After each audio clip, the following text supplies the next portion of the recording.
So Derech Hashem, Section 1, Chapter 4, Paragraph 5. So he said that the last thing we talked about was that the Almighty arranged the situation, arranged the physical world, and incorporated programs into the physical world so that by performing specific physical activities, then that will accomplish. It's going to explain how, but by the human beings being specifically involved in the physical, then they will be able to, their physical activities that will incorporate into the person all the aspects of completeness and godliness that will bring them close to the Almighty, to the Creator. So now he begins in section 5, in paragraph 5.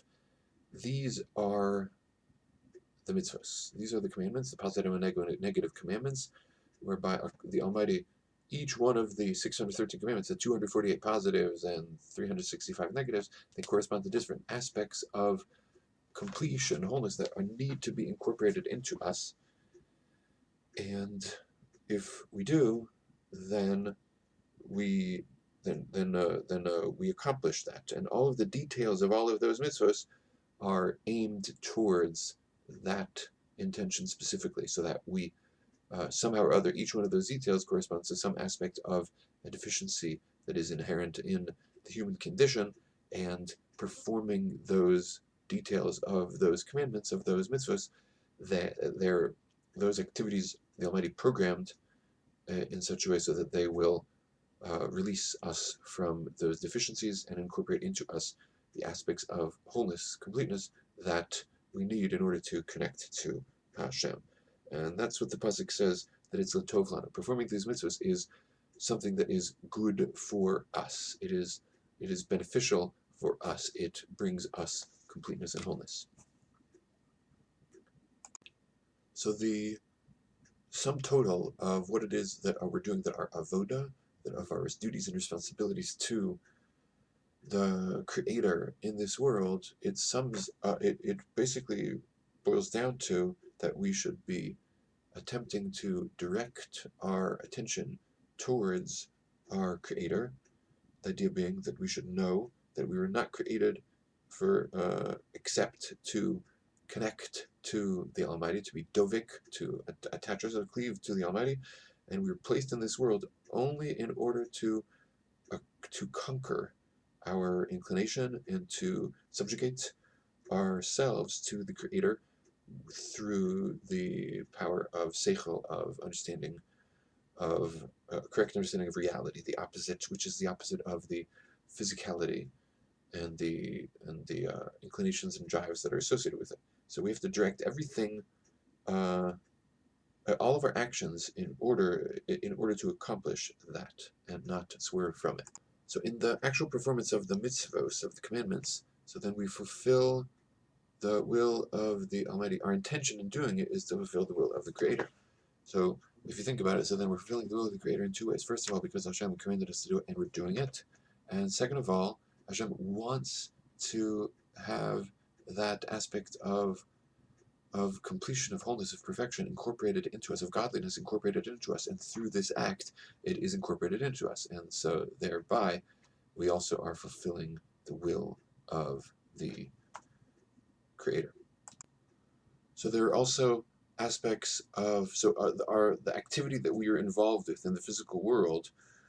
There are the actual mitzvahs that we do, but there are also the things that we don't do that are mitzvahs, but instead we do them because we need to, because in order to take care of our body, like we said before.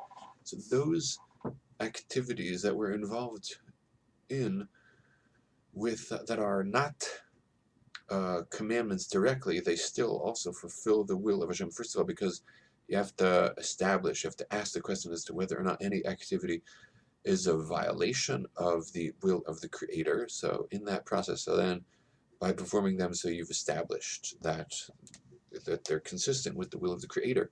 And second of all, we have to ask ourselves in the process, in our involvement, as to whether or not these are the best things that we should be doing, both primarily talking about health, to make sure that we are in the best possible shape, situation, That food that we eat, is it going to contribute to the state that we need to be in order to be able to accomplish our objective and our capacity to be able to connect to the Almighty. And in doing so, then we're fulfilling the will of the Creator. So that makes it so that even the activities, the physical activities that we need to be involved in, that are not directly commandments, mitzvahs, they nevertheless are a form of involvement in commandments, because we're commanded to take care of ourselves. And so that makes it so that the activity, even the physical activity that a person's involved in, actually is something that lifts a person up above the physicality, as opposed to schleps a person down.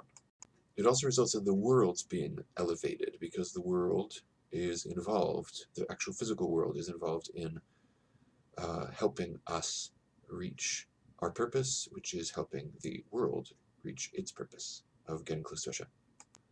So he says that two aspects of that we need to really focus on strengthening are ahava and yira, love and fear of the Creator. He gives a pretty straightforward definition. The idea of the yira is that a person has to reflect on the greatness, the exaltedness of the Almighty, and the lowliness of man in relation to that, and a person needs to humble themselves before the Creator and experience a sense of shame, self-consciousness may be better, from in facing the Almighty. And a person should have and the love aspect is that a person should have a desire to have the privilege of to serve before the Almighty, to sing His praises, and right. So these aspects of love and fear, they are aspects that are very strong. Aspects which are going to bring us close to the Almighty, that can purify the physicality and cause the neshama to shine and lift the person up higher and higher, to a point where they actually attain that closeness to the Creator.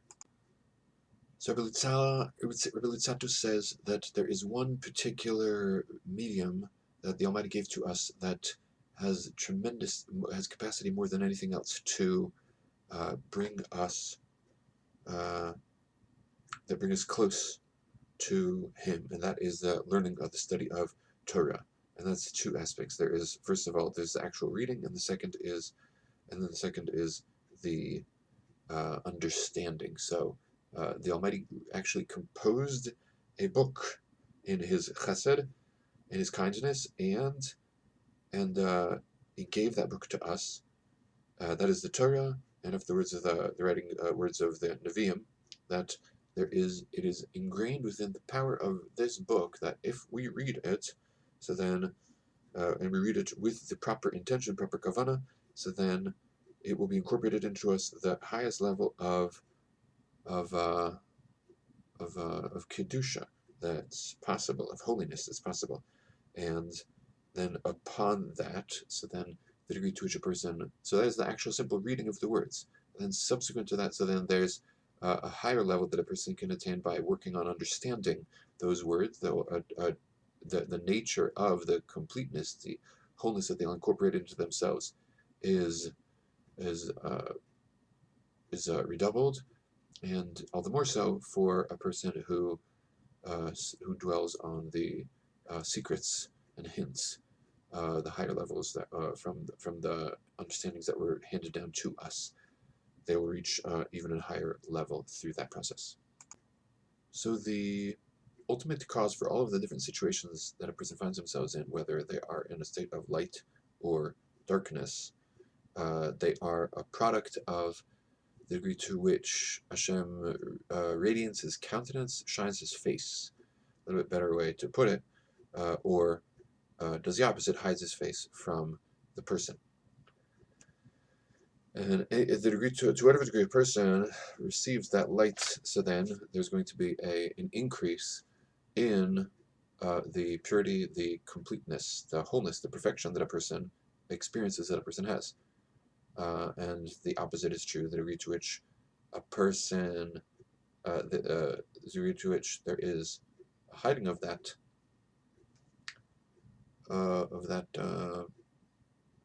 that light. To that degree, there's going to be deficiency incorporated into the person. So it's important to appreciate that Hashem is always available. Hashem always radiates his light, and the degree of withholding of that light is not on the side of Hashem. It's because of us that we are not capable of receiving that light. So Hashem decreed that a person who does any of these mitzvahs, so then the general right, of any of all the mitzvahs that we mentioned, with every single action, so then they draw close to Hashem in some degree of closeness, right? One of the madrigas of closeness, one of the levels of closeness, and through that, so then they receive a degree of radiance, of light from Hashem, and there is an associated degree of completeness, wholeness, perfection that is incorporated into the person. So there's the three phases. There's the closeness, drawing close, then there's the light, and then there's the associated shlemus, aspect of wholeness, of completion, that is incorporated into the person. And the opposite is true with sins, with avirus. When a person pulls away from God, so they receive that less of that light, and then there's going to be an associated deficiency that comes. So the sum total intention of any and all of the commandments is going to be about drawing close to the Creator, to the Almighty, and to receive light from Him. And same thing with and the opposite is true with all of the Averis, and there are lots of details where there's a lot of depth, but this is the sum total. He'll deal with the details at a later point. I realize now that there's one little piece that I missed, that we said that a person, when they accomplish these mitzvahs, this is the very end of what I'm sharing with you now. I just finished sharing with you paragraph 10, but the very end of paragraph 9 says that when a person performs these acts, these mitzvahs, or learns Torah, learns the instructions, the book that the Almighty gave to us, then they incorporate not only into themselves wholeness, but they incorporate into the entire creation wholeness, and that's especially the case when it comes to the study of Torah. That's the end of chapter 4.